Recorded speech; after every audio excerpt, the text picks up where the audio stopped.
on, more excitement. EastEnders now.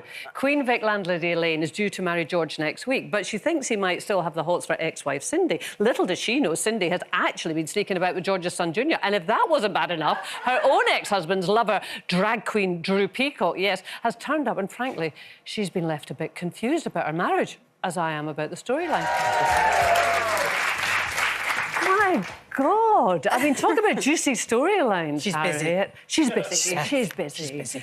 And so that was the most recent scene, that at her hen do, she discovers that the drag act, was actually her former husband's gay lover. Yeah, which she knew about. Which she knew about. And the important thing was that she protected her husband because he wasn't free to come out. He was scared. Okay. She wasn't. And ultimately, she wanted him to be happy. Right, OK. But he wasn't able to. So she had this front that she puts on for her life to cope, like we all do. In difficult circumstances, we pretend everything's OK. And that's why she has the sort of face on, you know, the show must go on is her mantra. Wow. And so what was the conversation with the lover? It was a very moving time because, obviously, they both loved the same person. And in the end, there was a kind of meeting together of realising that actually they probably would be friends in life had they not had that issue. And she wasn't against her husband being gay, but he was frightened to be honest. I'm fascinated because you've got this story now, but I know that in your family, your mother was a screenwriter and many years ago wrote for a film called The Leather Boys with Rita Tushingham. It was her novel originally. It was her novel originally, yeah. And it was about working-class biker boys who fell in love when it was still illegal to be gay. I mean, that's extraordinary. In the early 60s, and I remember being on the set when I was about 5. But it was amazing to have that voice for people who absolutely legally had no voice. And so to do this now, to honour that again, for all the people that we lost during HIV and AIDS epidemic, and this journey of this character, to carry on speaking up was very important to me. I mean, we're desperate getting back to storylines and stuff. We're desperate to know about the wedding. What's going to happen? Sorry? I know. You could have at least whispered it in the break, but even in the break, you're like, no, you'll have to watch it. That must be so hard. Tell your family the storylines. No. Really? No, you can't. Oh. No, you can't. You have to keep... Oh, it depends on in a soap. I can't keep my mouth shut. You see? I rest my case. Yeah, I can't keep my mouth shut. If you told me that, I'd tell them all. Do you see? I'm honest. I'm interested to know, I mean, because obviously I'm you know, in the soaps as well, that the great thing about this is the opportunities you get to explore so many different aspects of yourself, and you can find yourself in a really serious, heavy storyline. You can find yourself in a comedy storyline. Which do you prefer? I like it all. And I know that sounds weird, but what other job as actors do you have to keep evolving? If you're in a play, it's wonderful, but you say the same thing. With this, we get storylines from left field that we could never even have imagined.